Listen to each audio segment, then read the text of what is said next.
So before we get started today, I just want to point out how dull this looks. I will be trying to put some posters up soon to kind of make this look a bit better. Usually I do sit down, but I'm kind of tired of just sitting down all the time in videos, so I'll start standing up again. But yeah, just white walls at the moment. But don't worry, I'm trying to spruce it up with a bit of colour by getting some posters into the new office as soon as possible. So Avengers Age of Ultron is a film that, especially in more recent times, has been very much underlooked. All the arguments are that it's one of the worst Avengers films and one of the worst MCU films. And I'll be honest with you, it is Avengers Age of Ultron that really got me into the MCU. Now, I saw the films when they came out. In fact, when Iron Man first came out on DVD, I was at hospital getting my tonsils removed. And that kind of just got me through the entire thing. I think I watched Iron Man like twice. And then Meet the Parents, which I was probably too young to be watching. But the first Marvel film that I ever saw actually in cinema was the first Avengers film. I went to see that with my dad, and I would have been 8 at the time, going on 9, roughly, yeah. And I had a really great time. I remember being really young, and then I was watching like adults walk into the cinema with Iron Man helmets on and stuff like that, and I was like, you're pretty old for that, aren't you, bro? Like that's a bit weird. And then obviously I became that person, but with no shame. I will happily go and see I don't know, a Red Hood film with my Red Hood helmet. I don't know, that's the only really bit of merch I have that I could wear. But then the next MCU film that I saw in cinema was 3 years later with Avengers Age of Ultron. I saw that film with 2 friends at the time, and it pretty much my kickstart at the MCU. It's what I learnt about you know, what's going to happen. It's what I learned that Infinity War and Civil War and all these things were going to happen, but at the time obviously it was Avengers Infinity War Part 1 and 2. For the longest time, Age of Ultron was one of my favourite films, and then obviously I kind of realised it's not that great a film, but I still enjoy it a lot more than other people do. Now, first of all, Joss Whedon obviously directed it, and this was before all the claims came out and stuff like that. And watching back, there's a lot of stuff with Black Widow that you can kind of see. Yeah, I can see. My phone is on silent. Why can it still ring? Hello? Hello? Oh my god, you actually picked up. I was genuinely just as much pressing the red button. Bro, I'll be honest, you're lucky I picked up. Do you fancy saying hello to Film Form? We're rolling currently. Oh! Hello, Film Form. I'm just explaining why I appreciate Age of Ultron, which is ironic since you don't like it at all. Oh, you mean Minute of Ultron? Yeah, that film sucks.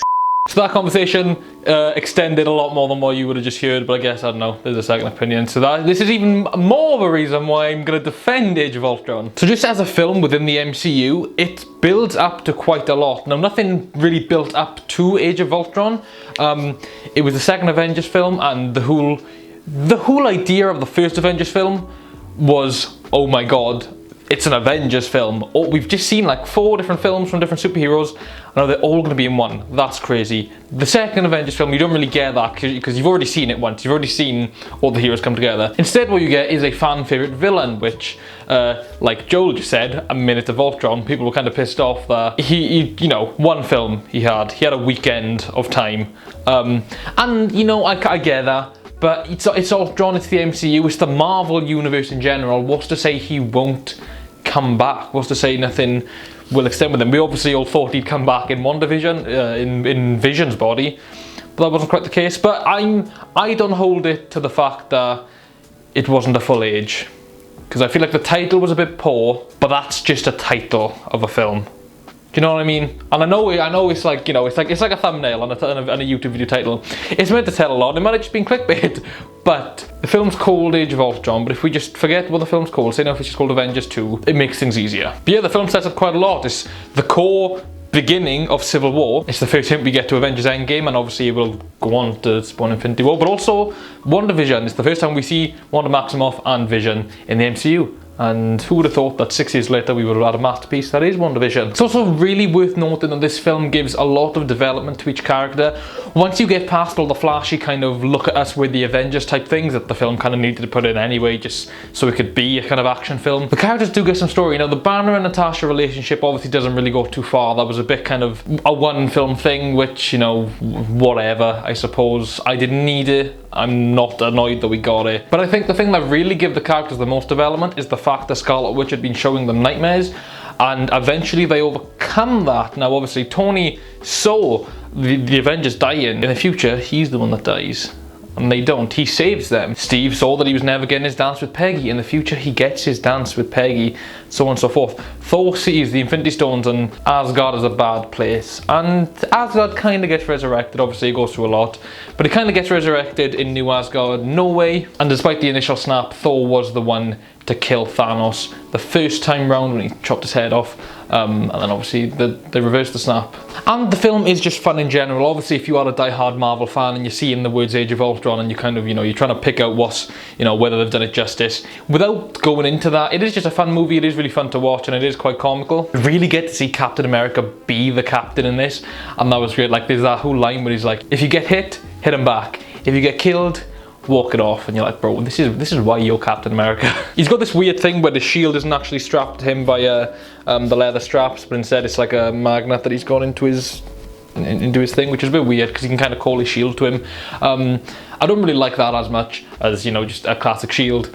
But obviously he's an Avenger, he's been hanging around with Tony Stark, that kind of would have happened. I really feel like this is worth noting. People's issue with this isn't necessarily that it isn't the best film it could be, but it's the fact that it's an Avengers film and it's not the best it could be. I think people need to realise this is sat in between Avengers 1, which was, oh my god, the Avengers, Jesus Christ, I can't believe we're getting this film, and Avengers Infinity War, which is the biggest one. Like, it can't really top anything, and to make a full Age of Ultron film, that wouldn't have worked in like 2 hours. That needs to be a longer thing, which they could have probably done. They could have stretched Ultron out further, but didn't.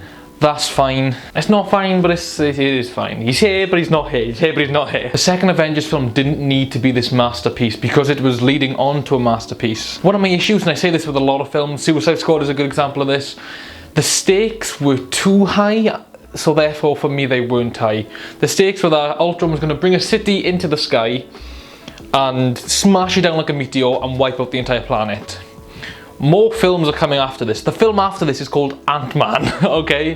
And then Civil War's meant to happen, all this stuff. You know that the world isn't gonna get destroyed, which kind of, like, the stakes aren't that high. But then you realise they actually are, because everyone in Sokovia that didn't get off. So, okay, so they evacuated Sokovia, right?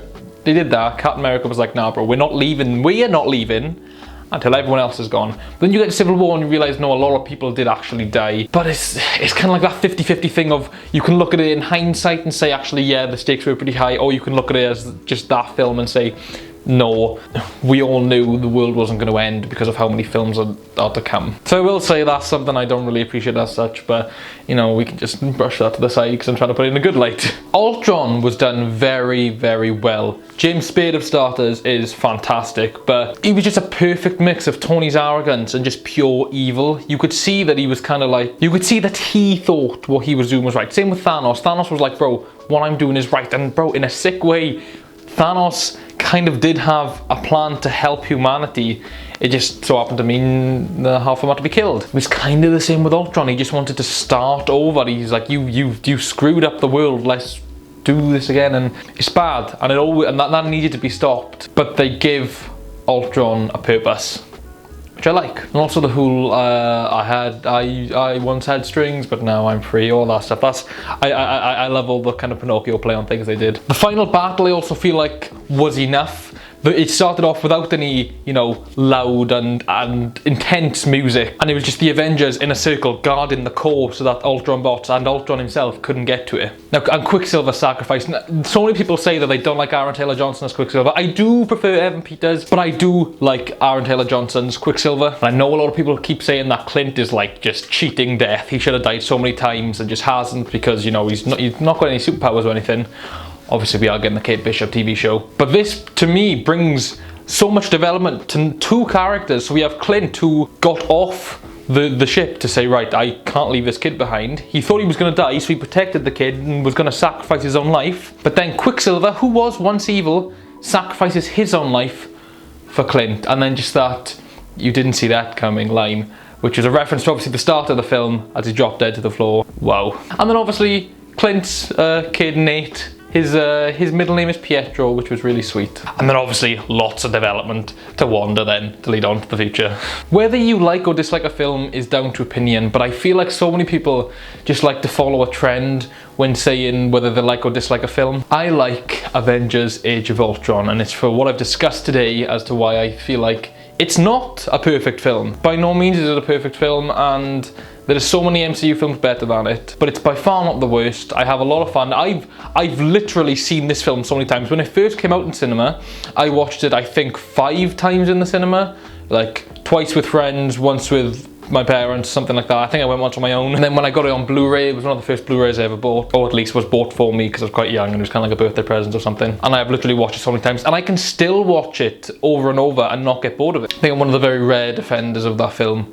And when I say I know a lot of people who just dislike it, I know a lot of people who dislike it. But like I said, that is just my opinion. Let me know your opinion in the comments down below. Thank you guys so much for watching this video. If you did enjoy, we upload every Wednesday and Saturday at 6:30 PM British Standard Time, British Summertime BST, 6:30 PM in Britain. I tried to go over this every video. I tried to try and fix the time zones, and it just doesn't work. Thank you guys so much for watching, and I will see you all very soon. Goodbye.